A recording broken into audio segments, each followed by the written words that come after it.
খেলাধুলার ইতিহাসে এমন কিছু মুহূর্ত আসে যা হার মানায় সিনেমার চিত্রনাট্যকেও। ১৯৯২ সালের ক্রিকেট বিশ্বকাপ ঠিক তেমন এক গল্প।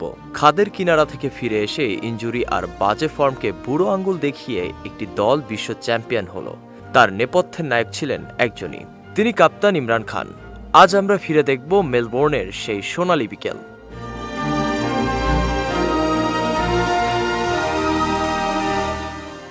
সালটা ১৯৯২। অস্ট্রেলিয়া ও নিউজিল্যান্ডের মাটিতে বসেছে বিশ্বকাপের আসর। টুর্নামেন্টের শুরুটা পাকিস্তানের জন্য ছিল দুঃস্বপ্ন। প্রথম ৫টি ম্যাচের মধ্যে তারা জিতেছিল মাত্র একটিতে। গ্রুপ পর্বে ইংল্যান্ডের বিপক্ষে নিশ্চিত হারের মুখ থেকে তাদের বাঁচিয়ে দিয়েছিল বৃষ্টি। সবাই যখন পাকিস্তানের বিদায় ঘণ্টা বাজিয়ে দিয়েছিল, ঠিক তখন ড্রেসিং রুমে জ্বলে উঠলেন ৩৯ বছর বয়সী অধিনায়ক ইমরান খান। সতীর্থদের উদ্দেশ্যে তিনি বললেন সেই বিখ্যাত উক্তি, ফাইট লাইক কর্নার টাইগার্স, অর্থাৎ কোণঠাসা বাঘের মতো লড়াই করো। এর পরের গল্পটা শুধুই ফিরে আসার। একে একে সব বাধা টপকে পাকিস্তান পৌঁছে গেল মেলবোর্ন ক্রিকেট গ্রাউন্ডের ফাইনালে। প্রতিপক্ষ সেই ইংল্যান্ড। ২৫শে মার্চ ১৯৯২। গ্যালারিতে প্রায় ৮৭,০০০ দর্শক। টসে জিতে প্রথমে ব্যাটিংয়ের সিদ্ধান্ত নিলেন ইমরান, কিন্তু শুরুতেই ২ উইকেট হারিয়ে চাপে পড়ে পাকিস্তান। তখন নিজেকে ব্যাটিং অর্ডারে প্রমোশন দিয়ে ৩ নম্বরে নিয়ে আসেন ইমরান।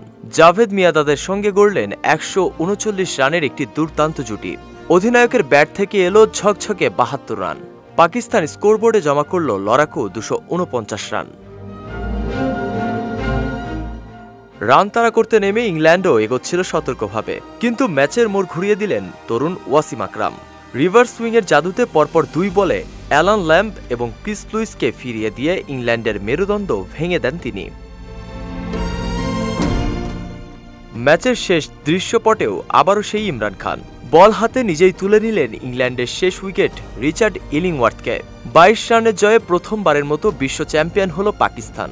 ট্রফি হাতে নিয়ে ইমরান খান বিশ্বকে জানালেন, এই জয় তার মায়ের নামে ক্যান্সার হাসপাতাল তৈরির স্বপ্ন পূরণের প্রথম ধাপ। ক্রিকেট ইতিহাসের পাতায় লেখা হলো এক অদম্য নেতার রূপকথা। অবসর নেওয়ার ঠিক আগ মুহূর্তে দেশকে বিশ্বকাপ উপহার দিয়ে ইমরান খান প্রমাণ করে দিয়েছিলেন, আত্মবিশ্বাস আর নেতৃত্ব গুণ থাকলে অসম্ভবকেও সম্ভব করা যায়। নাসিমুল বারী, সৌরভ, বিজয় টিভি, নিউজ ডেস্ক।